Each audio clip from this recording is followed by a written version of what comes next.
bit more of manufacturing side, and I'm going to spend some time on explaining how quality control happens in manufacturing, right?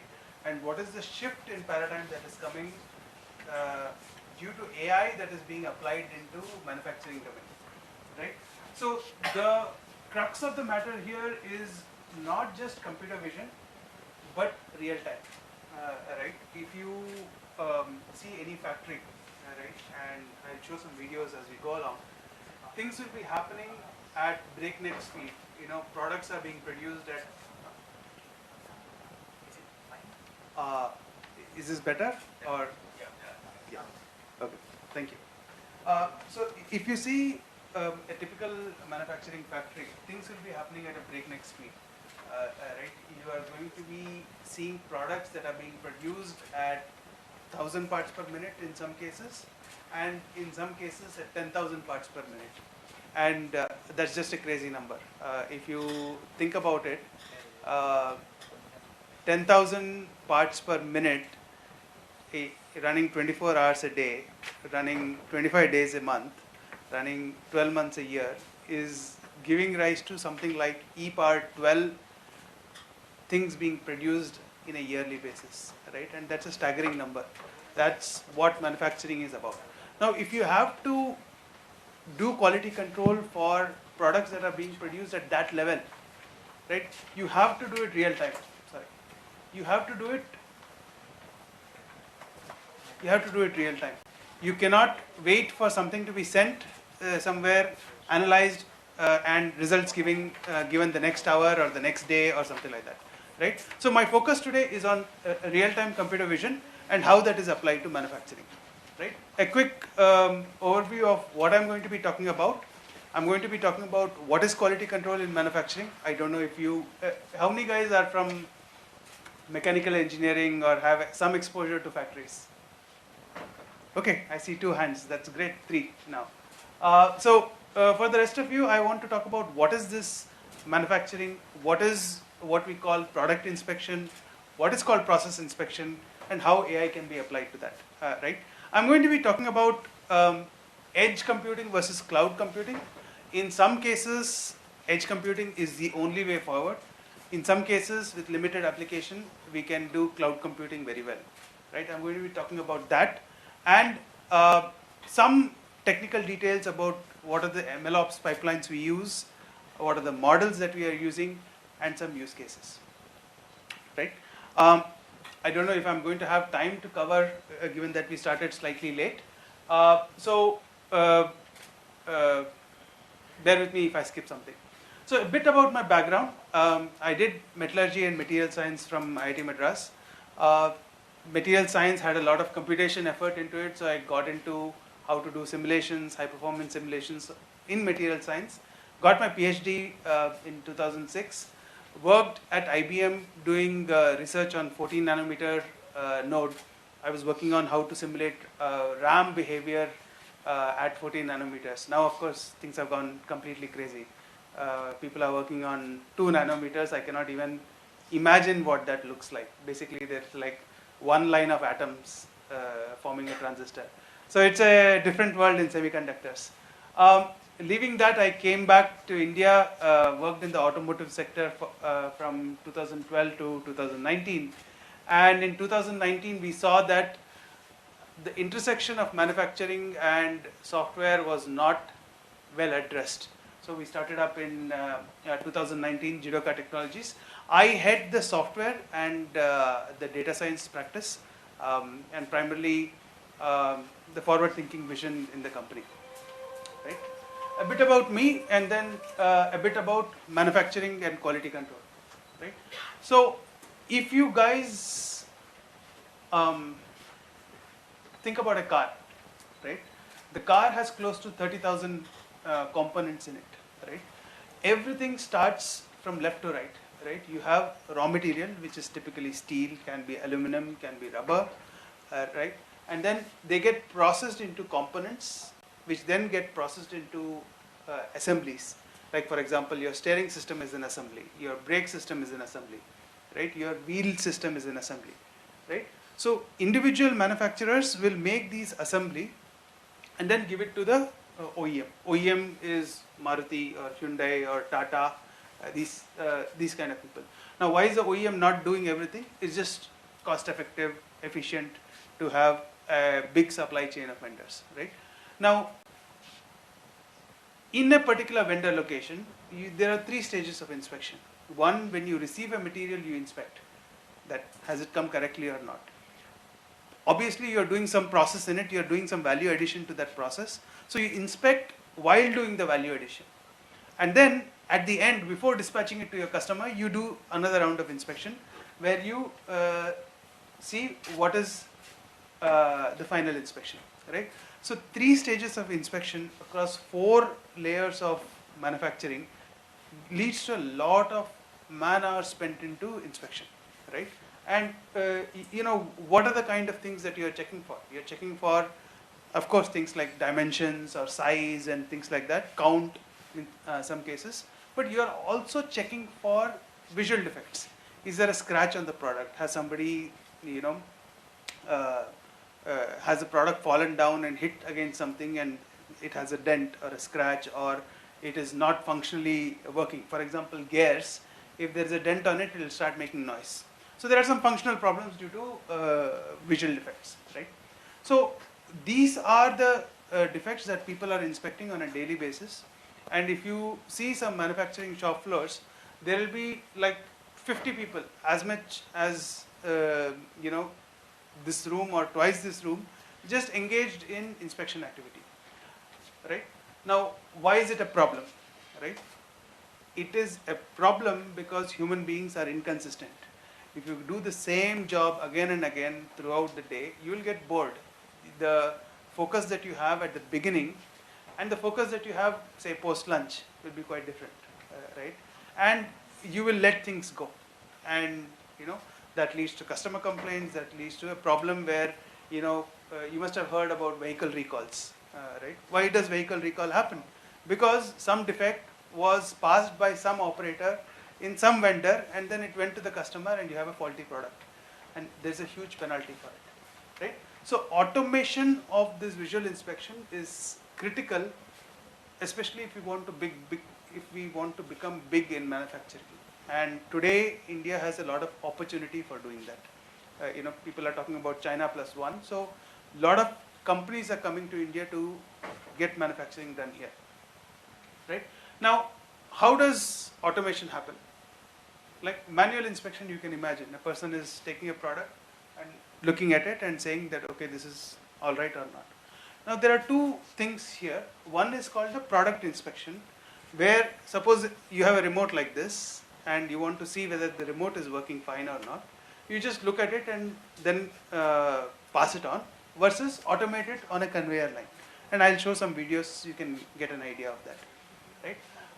Process inspection is, suppose you are putting together this remote, right? There are, say, 20 components in that. You have the back shell, you have the antenna, you have the front shell, some buttons and so on. That is the activity that is happening here, right? So product inspection is automated with a camera and AI driven software, which then sort of decides whether the product is okay or not and kicks it out, right? Process inspection cannot be automated because it is being assembled by a human being. You're putting together some things like a Lego game, right? Now, how do you do quality assurance in that period? You have to do quality assurance by watching the human being, right?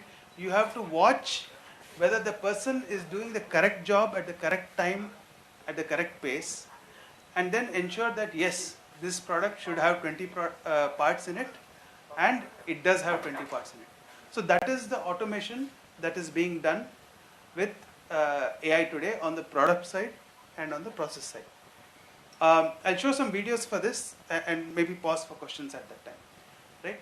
So this is an example of a product inspection. I'll show a video where this is basically a cap, right? And you all would have seen this cap. It is the top of your medicine box, right? This is being produced at 600 parts a minute, right? And goes to a lot of places. So typical defects, there is a wrinkle here, there's a black spot here, there is a issue with the foil, the cap itself is not proper. And believe it or not, these are like any production around 2 to 3% of defects are like this, right? You just don't see it because it's produced in millions, right? So I'll play the video. You can see this is not increased speed. This is actual speed of the machine that is producing the part, and the cap is flying into the conveyor where one sensor detects its presence, and then it goes below the camera where we have to precisely trigger the camera to take this image, right? You can see the camera is here, and you will see the camera viewpoint from this location. So literally caps are flying. The key aspect of making AI successful, the first step is to get an image that is consistent, right? If you don't get a correct image like this, your AI model will not be able to achieve 99% accuracy, right? It is very easy to achieve 80% accuracy on any AI model. Today there are models that are so well pre-trained that you can get 100%, get 80% within one single day. But to achieve 99% accuracy and to be able to eject consistently without wrong results requires a lot of effort. So this is one example of product inspection, right? I hope you guys got the idea. There's a conveyor, products are coming, camera is inspecting, AI model is doing its work and giving a result by the time it goes comes to the ejection station. You have a question? You have a question? Okay. Next is process inspection, right? Now this is a camshaft. How many guys know what's a camshaft? One? No? Okay. Right. So this goes in your engine, right? You have a piston that goes up and down. So the camshaft is supposed to rotate and ensure that the valves of the engine are coming in and out to allow for petrol to come, right? Petrol or diesel. So this inspection is being done by the human being where they are checking for whether the dimensions of this product are correct or not using some mechanical gauges. These are typically called gauges. So the human being will, typically take one gauge, put it in the right position, check whether it is working or not, whether it is okay or not, and then put it back, right? So the process is the human being doing, but suppose he gets bored or tired, and he or she can skip around 3-4 gauges, and there is no guarantee, there is no way to catch, right? So computer vision is now being used to ensure that the human being is doing the work. And of course there are privacy concerns, and the worker union wants to protect the operator. So we take care that we don't capture the face, we just capture the actual process and see that whether the process is being followed or not. So this is an example of process inspection. Any questions regarding this? I hope everybody understood. Product inspection, process inspection, these are the two things that are happening in the manufacturing line, and computer vision can give improvement in quality control in these areas. Right? I'm going to briefly talk about this. What are the type of applications? Surface defects are something that is obvious. Sure. So if you see, the conveyor is, pardon? No, so process inspection is designed for human beings. So if the conveyor is having the product that is coming, the human being will require at least a minute or two to work on that product. So during that time, we'll watch the human being and do the work. So this can happen at 1,000 parts per minute, whereas process inspection does not happen that fast, right? And you will come across, in the next few slides, I'll talk about what are the implications of that. The amount of data that is being generated and processed in product inspection is orders of magnitude higher than process inspection. And that has a relevance to what we are talking about, cloud and things like that. Yeah, go ahead. Do you think that whether the human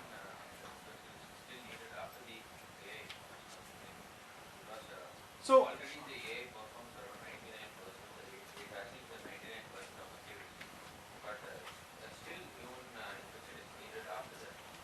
So that's a very good question. So there is always a balance between sensitivity and specificity, right? So if you look at sensitivity, that in English translates to, are you detecting all the bad parts that are coming in the um, manufacturing line? If you look at specificity, in English it translates to, are you rejecting more parts than necessary? Are you rejecting okay parts as not okay? Right? Now you cannot have sensitivity and specificity both very high. Right? Like if I talk about COVID test, right? If you test positive, then you are always sure to be positive. But if you test negative, then sometimes you might have you might still be positive, right? So that is the balance between sensitivity and specificity, right? So what we tune is that we ensure that manufacturers are having 99% sensitivity, so that no bad part will go. But suppose due to that I will reject about 10% of the parts. Um, uh, I might have only 1% defects, but I might reject 10% of the parts to achieve the 99% sensitivity. In that scenario, the 10% of the parts have to be inspected by the human being. Right? So still human inspection is required, but instead of inspecting 1 lakh parts, you may be inspecting 1,000 parts. Right? That is the trade-off that happens, and much more efficient, of course. Any more questions? Yeah. If not, I'll proceed. So, surface defect inspection, very obvious: scratches, dents, damages, tears, standard. Presence, absence, and assembly. Suppose you are putting together these parts, whether all the parts are there or not, can be part of that inspection. Print inspection, I'll give some examples, and traceability, not very relevant, but you might want to track, say, if you are making an engine or a car, each engine has a VIN number, right? So you might want to track an engine with respect to that VIN number to ensure that quality and traceability is present.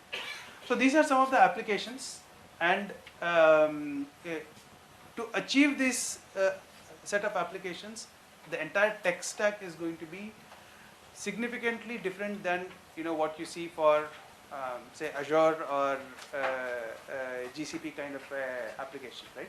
So I'm going to be talking about a few things on the tech stack that make this real-time decision making possible, right? So I want to first talk about the time and data scales that are present in product inspection, and I want to start with product inspection first because the numbers are staggering. Right? To give some examples, we use something called an industrial camera, and typically the resolution of the industrial camera is around 5 megapixel. Now you might think that 5 megapixel is not too much. Phones are these days having 10, 15, even 50 megapixels, right? But the point is that an industrial camera image sensor is much better than a phone camera image sensor. We have 1-inch sensors in an industrial camera, whereas you have 8 sensors in your phone camera, and that makes a huge difference in the image being captured. So point number one, we have a camera that is high quality and highly precise. It can take up to 200 images in a second, right? And that's the kind of performance we are looking at, right? Some of the examples where we are looking at 4,000 parts per minute, or in this case 120 parts per minute, the kind of data that we are generating in a day is around 10 terabytes per day, right? Just I'll show you the speed. It will keep flying past you. Those many number of images are getting generated, and if you look at a month, it's in the order of petabytes. So are you guys familiar with what a PLC is? PLC is basically an industrial computer which has been there for like ages. Since 50, 60 years, people have been using PLCs. They are used to do simple logic execution, but in a very, very fast and controlled way. If you install a PLC, it will work for 50 years without any problem, right? So the PLC is an equipment that is used to control the camera and any industrial automation that is present. That is connected to the computer, which is receiving these images and processing it on GPUs. Sometimes we use 6 or 8 GPUs on the manufacturing shop floor, and give the result back to the automation system to take action. So to put it in context, you saw that the cap was coming and was getting ejected, blown off using an air nozzle, right? So to switch on and off the nozzle, you need this PLC, right? So image is getting captured, it is processed in the AI model in this computer, decision is given to the PLC, and then it is removed from the conveyor, right? And the amount of data that is being processed is staggering, right? Because of this, and because the distance between the camera and the ejection station cannot be more than, say, 1 meter or 2 meters, we are typically looking at a latency of around 150 milliseconds, right? Are you guys, who knows the difference? Yeah, tell me. How can we track the actual object and the image of that object? Because we have to keep Yeah, so that's a very, very good question. So let me address that in a while.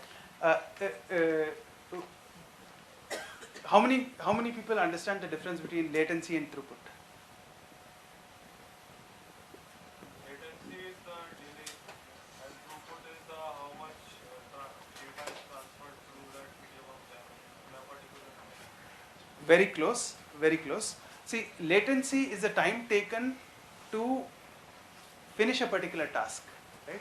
Throughput is how many tasks you are able to finish in that time, right? Now, where it matters is, suppose you have a cloud GPU, right? And you want to process 10 images at a time. Parallelly, if you process things, the throughput increases, but by using batching or something like that. But if you batch things, the individual image, time taken by the image to go from generation to having the result, the time taken will increase. So you will get a latency hit, but a throughput increase, right? Are you guys here with me? The reverse needs to be done if you want high latency, you want low latency, but high throughput, right? So the point is that because of the latency requirement, right, you have to do this on the cloud, on the edge. If you are sending an image to a cloud GPU and getting the result back, that itself takes 1 second, maybe 1.5 seconds. And by that time, the part has traveled far away that you don't know where it is anymore, right? So that brings me to your question of how do we track, right?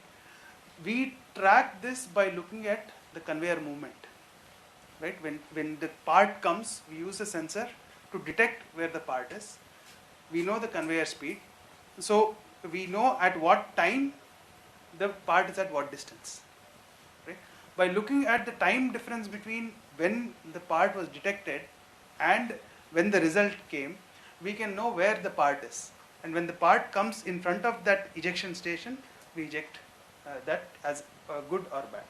Now, they were colliding. I saw in that video they were colliding. yeah, so there, we are talking about milliseconds here, right? Even if you look at the PLC, this functions at 1 millisecond, right? This part is big enough that it takes about 10 milliseconds to go across.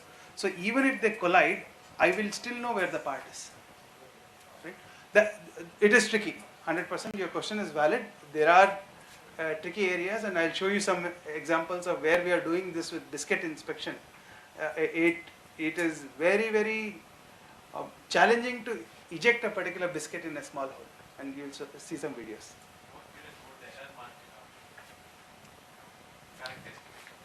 So, like I said, we talk in terms of sensitivity and specificity. Sensitivity, we claim about 99%, 99.5%, right? Specificity, that is the good parts getting ejected as bad can be anywhere between 95% to 90%. Right? So you can consider the 5% as error margin and 0.5% as error margin. But which error margin are you willing to tolerate is a question. Now, in the case of FMCG or biscuits, right, they are not okay with 5% error margin on the specificity side. They would rather have 99% specificity, that is, all good biscuits should be accepted, and maybe 2% sensitivity. That is, 2% of the bad biscuits can go through. Right? This is a business problem. This is not a technical problem. Right? How you achieve what level is depending on the business. But let me put it, I'll come to the model slides in a bit, but I'll make that point. Achieving 100% is 100% impossible. Right? You have to strike a balance somewhere, and that is where people struggle. Is there any requirement that the nozzle has to be kept in a particular range? Because if you think it will have some delay by communicating with the cloud, we can extend the nozzle. Correct. So there are 2-3 factors here, right? In any system that works with performance, there is latency, there is throughput, and there is jitter. Right? If you are sending a lot of information to the cloud and getting back, one, the latency increases. Two, your jitter increases because you are competing with all the internet traffic of the world, right? So sometimes you may get decision in 1 second, sometimes you may get in 3 seconds, sometimes in 2 seconds, and you have no way to control that jitter. So if you have to plan for high latency, high jitter, then your real estate space that is required becomes very huge, and then shop floor space is at a premium. Right? Point number one. Point number two, you are sending 10 terabytes of data a day. Right? Your bandwidth costs itself are going to shoot through the roof. It's going to be impossible. Right? Point number three is companies are not comfortable having their data shipped to the cloud, especially when it contains information about their defects. So there are some practical issues doing product inspection in the cloud, which is why it is primarily done on edge. Right? And we are not using edge, typical edge computing devices like Jetsons or Omni, NVIDIA's boards, because they are not as powerful. We are using NVIDIA GPU, but in this case we'll be using like 3080 or 4090 kind of GPUs, right, on the edge. Now I'll come to process inspection. Process inspection is a completely different game. Right? You are looking at CCTV data, which is like around 5 megapixel. Same 5 megapixel CCTV camera is a very good CCTV camera. Right? You will be able to clearly see everybody's faces in this room with one camera. Right? The bitrate. If you guys are familiar with video encoding and the bitrate concepts, basically the camera is not generating a video on an image by image basis. It is generating a video in something called a stream. Right? Let me take a step back. In a video file, there is nothing called a image frame. Right? There is something called a keyframe.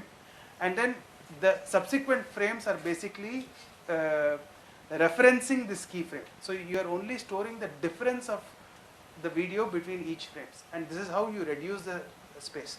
If you take if you take 100 JPEG images, each image being 1 MB, you will in a folder you will get 100 MB of JPEG images. But if you convert it to a MP4 video, that's a compressed video, the size will not be 100 MB, the size will be something like 20 MB. Right? So the compression happens by converting it to video.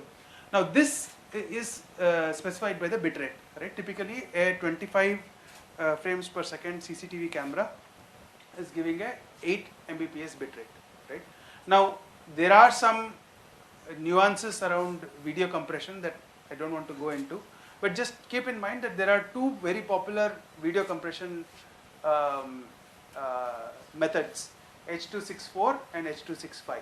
And if you are watching YouTube, it will be using either H.265 or VP9 to stream the video. Right? Depending upon this, your bandwidth, latency, and all those things changes. So now you have the flexibility to look at either a edge solution or a cloud solution. Right? Now the amount of data that is going through is around 500 GB per day, which is not too bad. Right? If you have to transfer from here to cloud and get a response, it's not too bad. Right? So you have the option, but in some of the things, like when the operator does a mistake, and you want to alert the operator saying that, okay, look, you have done something wrong here, you need to give the response back in about 1 second time. Right? Otherwise, by the time operator has moved on to something else. So you still need a end-to-end latency of about 1 second to make any practical sense on the shop floor. So if your internet connection is good, go ahead, go for the cloud. But if the internet connection is not good, then you are again going to have to do a on-premise kind of a setup. So this is broadly the architecture for a process inspection BISIC. Any questions up to here? Good. Now the resources of more megapixels, right? Sorry, I couldn't hear you. We have the resource of more megapixels, but why are we restricting ourselves to this 5 megapixels or 8 megapixels thing? No, so As well as one more thing also, why can't we use this video kind of the thing in that the other you product inspection. Yeah. Very fair, very fair. So the primary bottleneck is the model. Right? If you are doing a model inference on about 1000 cross 1000 image size, you will on any popular model like YOLO or something, you will get say 40 millisecond, 50 millisecond inference time. Right? If you go to 2000 cross 2000, that will increase exponentially to maybe 200 milliseconds. Right? So if you are doing very high image size, then your compute requirement just goes up exponentially. Point number one. Point number two, you don't need it. If you are okay with what you can analyze by looking at a 5 megapixel camera. Oh, but as we increase the pixel, we could attain more precision, right? No, not really. So that I will answer with your previous question, right? What is the difference between this 5 megapixel camera and a CCTV 5 megapixel camera? CCTV 5 megapixel camera is costing around 10,000 rupees. This will cost around 70,000 rupees. Right? Same number of pixels. The difference is in the image itself. The 5 megapixel image coming from a CCTV camera is far inferior than the 5 megapixel coming from an industrial camera. Right? It is just how sensors are. This gentleman is using a SLR camera for taking images here. He might as well have brought an iPhone and started taking the pictures. Right? iPhone has more megapixel probably than that. Right? But the reason they are doing that is professionals value the image quality that comes out of a camera, and no matter how good your iPhone is, even if you take the 16th generation iPhone, it won't match that. The amount of noise in the image, the amount of processing the camera does to get you a good looking image will sort of distort everything that you see. Right? So in short, for product inspection, you cannot use a CCTV camera. And anybody who does that, thinking naively, will fail. Because the image quality won't be good. And you will only realize it after you have built everything and you are testing it. You are like, okay, I'm able to see the defect, but I'm not able to see the defect in the image. Right? And then however good your AI model is, the product inspection is going to fail. So these are expensive lessons, I would say. Right?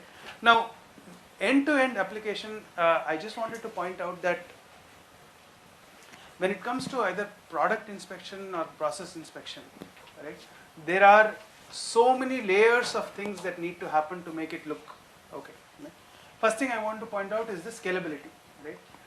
In cloud, if you are having a microservice, say you are having database as a microservice, or you're having your UI as a microservice, backend as a microservice, you can easily scale up from one um, instance to 10 instances and so on and so forth.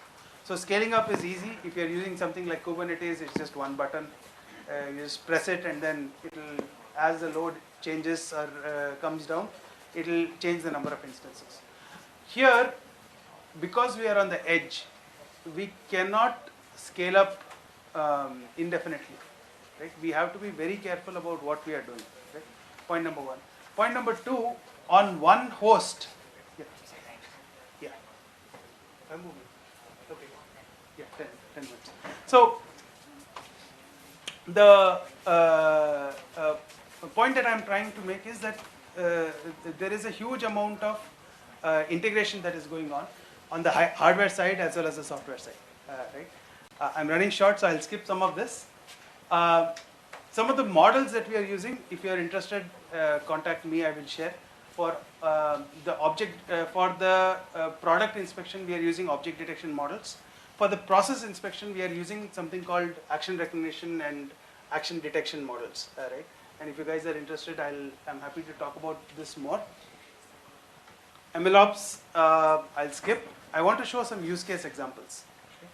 So this is example of a print inspection. If you see, this is the portion that is being printed, and this is what we are inspecting. Right? This is flying at breakneck speed, and we are capturing individual images as it is passing through, and then doing the processing.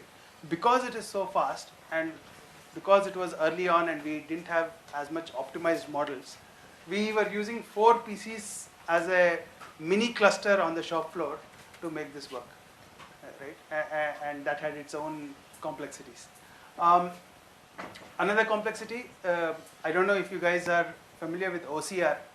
OCR, you take Google's API, AWS TextRact, there are about, or NanoNets, there are about 50 people online who can give OCR APIs, right? But nobody can give 100%. It always makes a mistake, especially when the font is not standard, when it is getting printed on the fly. Getting 100% OCR is extremely challenging on the edge, and that is something that you guys should look into. The field of OCR is still very open. Right? A lot of people are doing it, but accuracy is still not 100%. This is one example of a complex automation where part of the challenge in doing the inspection is integrating with the automation. There are conveyors, there are pneumatic elements that move the product, and so on, right? And that becomes part of the challenge in delivering AI results to this. I was talking about Oreo biscuit inspection. This is how Oreos are made in India, and we are present in all Oreo factories in India. So this is slow motion, by the way. This is the bottom biscuit with the cream, and the top biscuit is being sandwiched over here.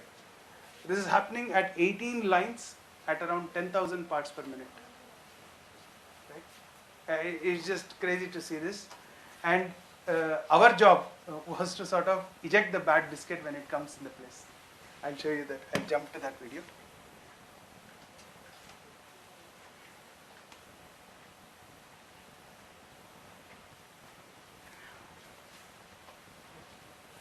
Ejection is happening when it comes below the nozzle and between this space. So if you imagine the Oreo biscuit is this big, it is half the Oreo biscuit distance. You see something went down. Right? So the complexity is in that. So I'll give one more example of process inspection and maybe open it up for questions. This is where we are watching a person doing some kitting operation for pistons. Piston is basically goes into your engine. So the two operators are putting together things into a kit, and then this goes for exports. So we have to ensure that the kit is full of things. Maybe if there are 10 things, if he misses one thing, then one item and it goes to say US, then the customer is going to be unhappy because ultimately your job is not done. So here it's a combination of action recognition. Action recognition, I didn't get to in more detail, but basically instead of a single frame, you are looking at say 20 frames. You're looking about 1 second of video and then trying to decide whether the person is doing the correct action or not. And the challenge is in getting the model to work because of the data requirements of a object detection model. If you think you need millions of images, for a video recognition model, the data requirement is at the next level, right? So it's a very data hungry model, and to make it work has its own challenges on the data science. I won't go into this. What drives success? Very, very briefly, quality is not black and white.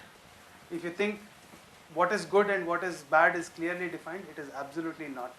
There is a gray area of what defines quality, and that is one of the biggest learning people have to do. So I got more slides, but I'll stop here and open for questions.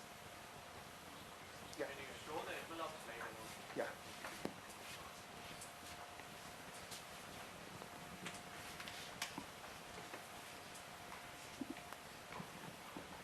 Yeah. So very, very briefly, MLOps is challenging in this scenario because of the low fidelity internet. We are generating terabytes of data here, and we are not able to transfer that through here. So you need in the MLOps, you need a intelligent selection of the data that you want to transfer, right? Whether it is through feature extraction, whether it is through clustering, whether it is through low confidence predictions or anomaly detection model. Suppose you inspect 1000 images, you may want to choose 10 out of the 1000, right? And then transfer it to the cloud. And in the cloud, of course, there is an entire pipeline doing all this. You cannot, because it is computer vision, you cannot just push out data, push out models as and when you want. You have to reference check it against a stable data set to see if your model has degraded or not. And if the model has degraded, this should stop right here. Right? There is no guarantee that by adding data, you will get a better model. The bottom line is that. By adding data, sometimes you will get a worse model, especially if you are not careful about the data that you are adding. So I can talk about this a lot more, but I'll stop here. Yeah, go ahead. What kind of models, computer vision models do you use in industry? So I'll go back to that. Yeah. So this is, see, we are using, I would say, slightly traditional computer vision models, right? Whether it is faster RCNN or YOLO. I have tried transformer-based computer vision models, but the problem with transformer-based models are they are data hungry. And because we are in the manufacturing segment where you are not getting a lot of data, by having small amount of data, your model actually underperforms. So, yeah. Recently, Ultralytics launched YOLO 11 2-3 days back. Right. So their main goal was for making the model efficient for edge computing. Correct. So what your company would be using YOLO 11 for? No, so Ultralytics has slightly different licensing. I don't use Ultralytics because it is actually free to use if you are doing non-commercial work. So we are using YOLO models which are available for commercial usage. But we are using model optimization. So all of our models are having pruning and also FP16 conversion, so that it takes half the memory, half the and twice the speed to do the inferencing. So definitely because of the edge requirements, I am doing model optimization. Thank you. Yeah. You said these models are data set. Yeah. So how are you getting all this? So we have proprietary models which we have trained over time, and then we monitor it very, very closely. So yeah, so we had to struggle. First few customers, you had to spend a lot of time at the customer end. Yes, yes. So, I mean, when I say I need large data set, I need maybe 10,000 images. So, we have had to struggle by spending time at the customer end, collecting the data and making the model work. But now, now that the model is mature enough, having seen certain number of use cases, maybe now 100 images are fine. Right? So, Any that, any advice like if we are generating a model then we don't have any data set. see the that's a tricky. That's Very different data set. correct. That's got a what shall I say? Uh, I won't. I won't make you happy with the answer. The answer is there is no shortcut, right? You can do data augmentation, right? If you see some of my MLOps, this thing, I'm running out of time, so I'll take this question and then stop. So if you see, we have data augmentation as a part of our MLOps, where we can generate synthetic data, right? But synthetic data is not real data, and ultimately your model will underperform if you are having too much synthetic data. Correct. So thank you everyone. Feel free to contact me. Yes.